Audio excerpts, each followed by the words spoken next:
Hello friends, அஸ்ஸலாமு அலைக்கும். இன்றைக்கி ஒரு ஈவினிங் ஸ்நாக்ஸ் ரெசிபி.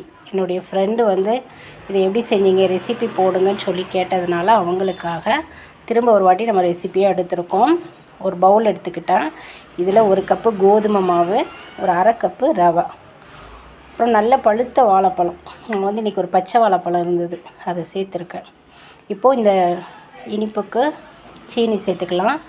1 கப்பு துருவின தேங்காய், ஒரு பிஞ்ச் உப்பு, லைட்டாக தண்ணி தெளித்து ஒரு திக்னஸான பதத்துக்கு மாவை பிசைஞ்சு ஒரு அரை மணி நேரம் அப்படி ஊற வச்சிடணும். அப்போ தான் அந்த ரவை எல்லாமே சீனி தண்ணி விடும்ல, கட்டியாக பிசைஞ்சு ஒரு அரை மணி நேரம் ஊற வச்சுட்டு திரும்ப நம்ம இதை பொரிச்சு எடுக்க போகிறோம். நான் இன்றைக்கி கோல்டு வினர் ஆயில் எடுத்திருக்கேன்.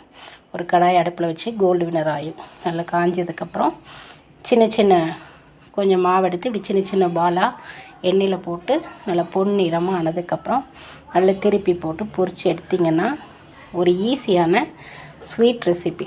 இது ரொம்ப பிடிச்ச ரெசிபி. கனிஞ்ச வாழைப்பழம் இருந்துச்சுன்னா இந்த மாதிரி ரெசிபி செஞ்சு சாப்பிட்லாம்.